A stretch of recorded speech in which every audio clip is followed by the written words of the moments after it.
One immigrant peddler steps off a boat in 1847 with a pack of lace on his back, and by the time he is finished, his bloodline controls the copper and silver that every railroad, every telegraph line, and every factory of the industrial age is forced to run on. Before we step onto that dock, if you're the kind of person who wants to know how the great fortunes were really built, not just admired, subscribe to this channel.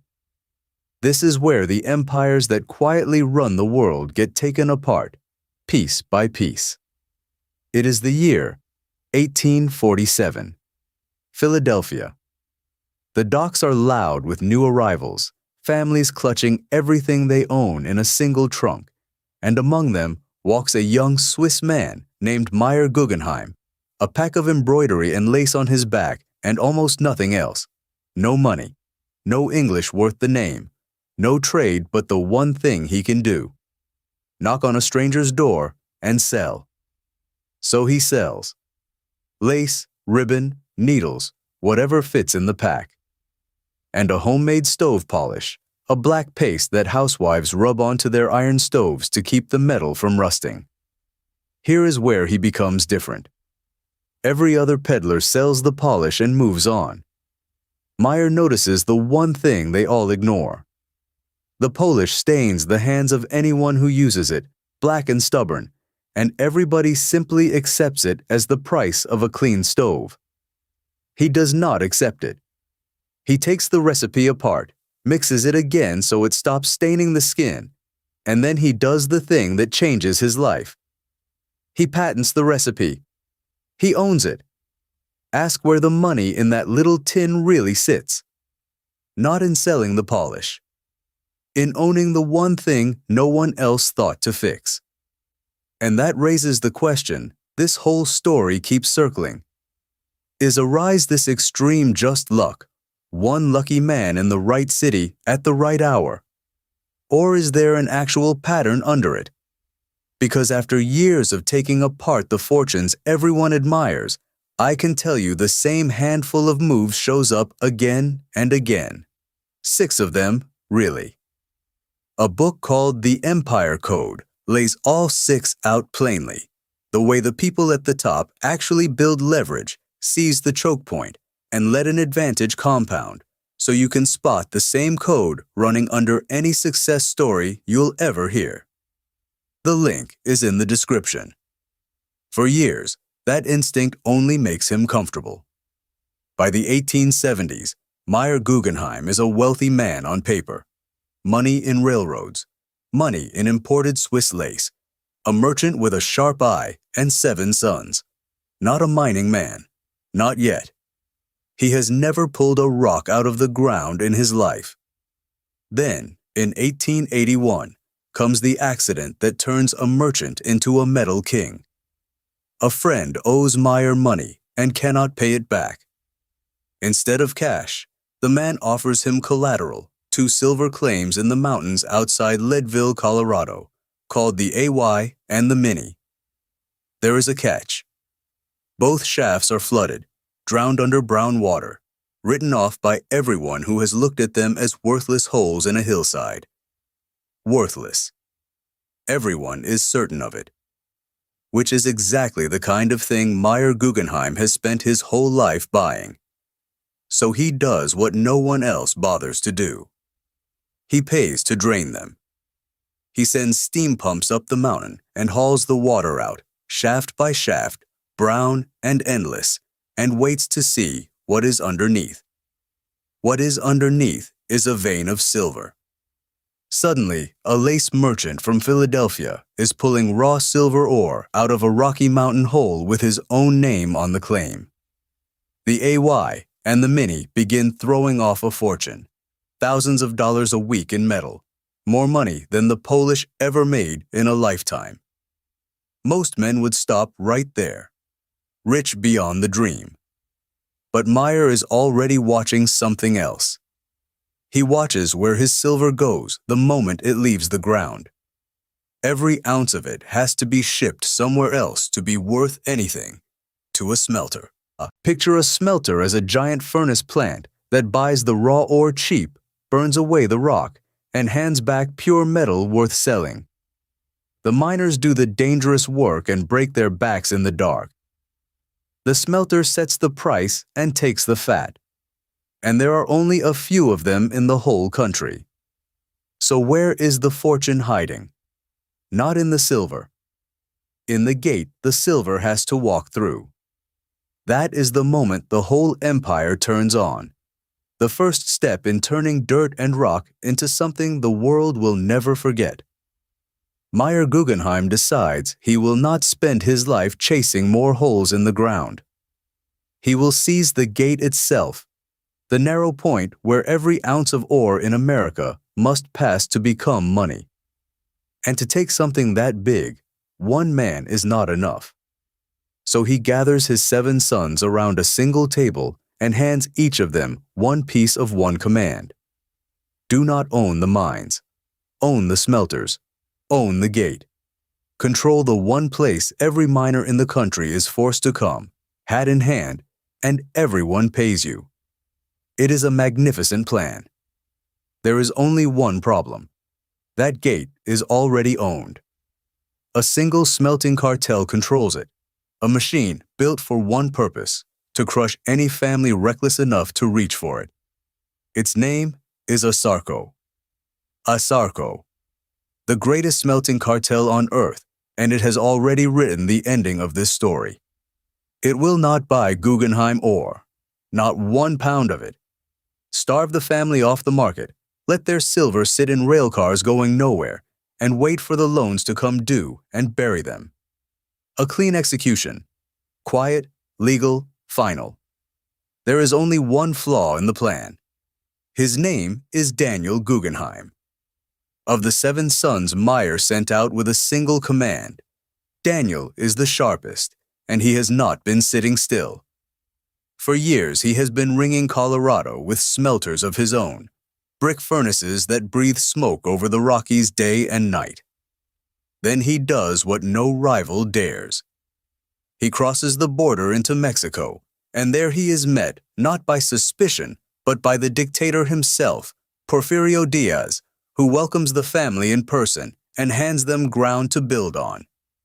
Concessions, protection. A foothold south of the border no competitor can touch. To understand why this matters, you have to understand what a smelter really is. Picture a single road out of the mountain. A miner can dig all he wants, tear a fortune of raw rock out of the ground, but that rock is worth nothing, dead weight, until it passes through the furnace that melts it into pure metal. The smelter is a toll booth on the only road out. And whoever owns the toll booth doesn't just take a cut. He sets the price of everything that passes.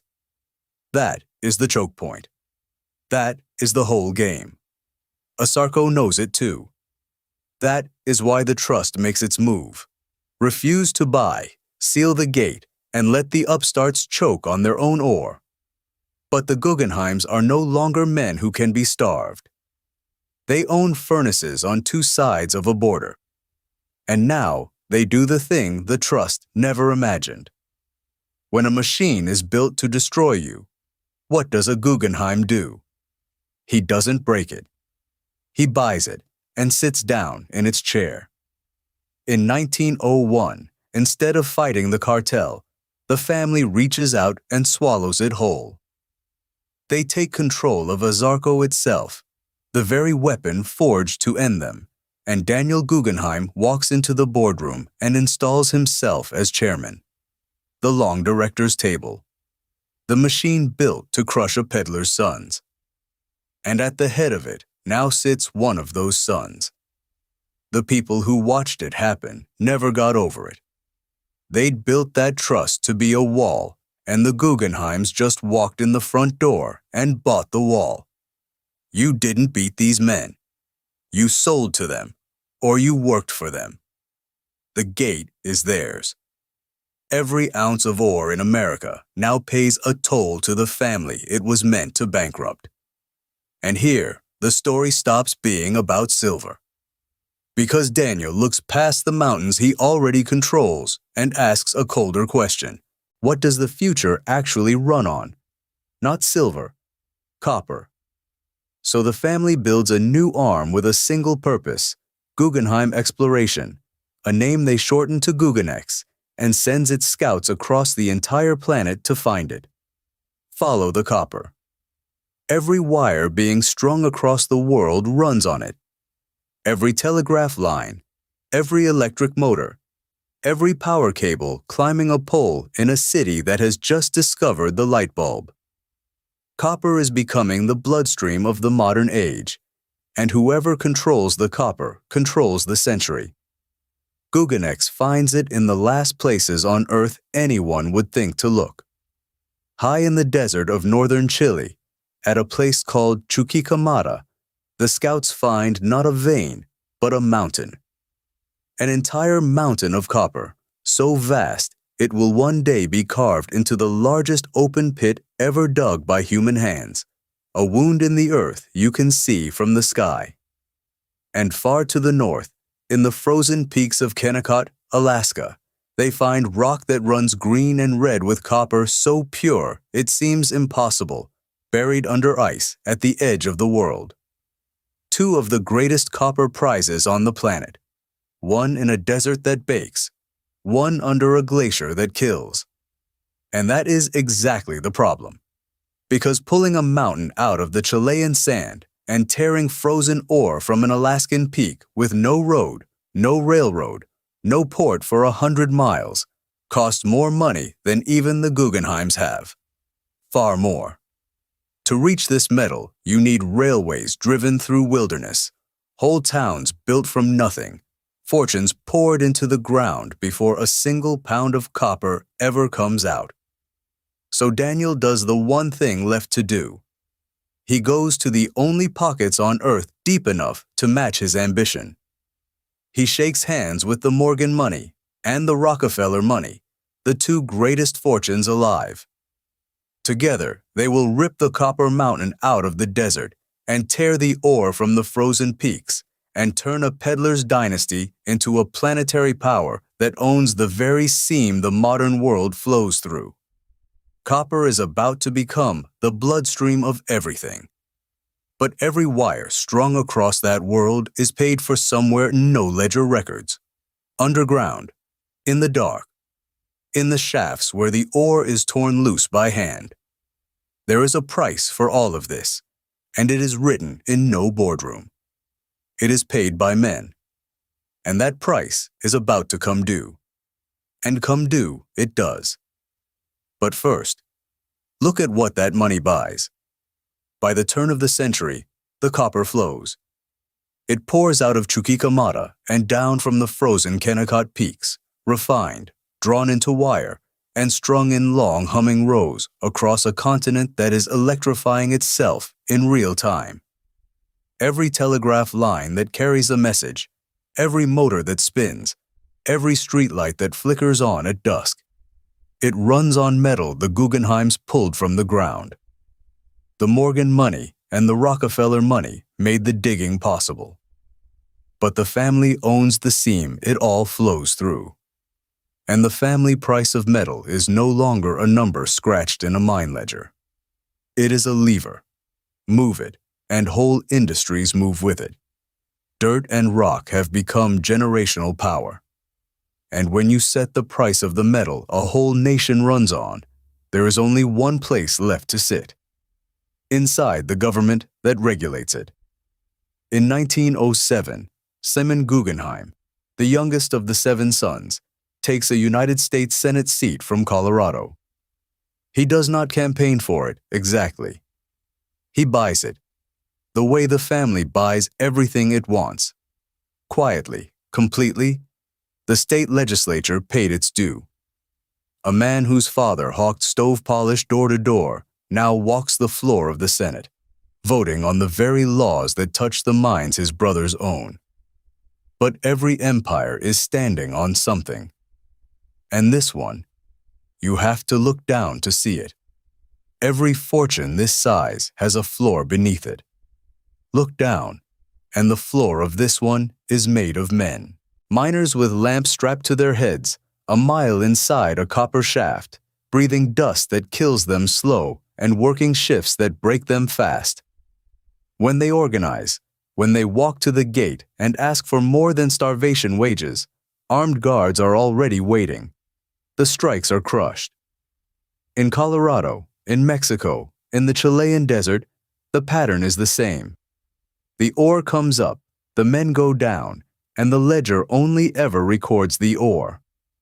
The flow does not stop, because the flow can never be allowed to stop. That is the whole meaning of owning the choke point. The metal moves, whatever it costs the man holding the drill. And then, for once, the bill is handed to the family itself. It is the night of April 14th, 1912. In the freezing black of the North Atlantic, the Titanic is going down. On the tilting deck stands Benjamin Guggenheim, Meyer's son, a man who has never once wanted for anything the fortune could buy. There are not enough lifeboats. He can count. And so Benjamin goes back below, strips off his life vest, and changes into full evening dress. White tie, tails, the works. He asks a steward for a brandy. Then he gives him a message to carry to his wife, if the man should live, that no woman was left on that deck because Benjamin Guggenheim wanted her place. We have dressed in our best, he says, and are prepared to go down like gentlemen. And he does. The silver and the copper could buy a seat in the Senate. They could not buy a seat in a lifeboat. With Benjamin at the bottom of the ocean, something in the bloodline shifts. The mountains are running out. There is no copper mountain left to conquer, no flooded silver claim left to pump dry. And the grandchildren are born into the marble, not the mine.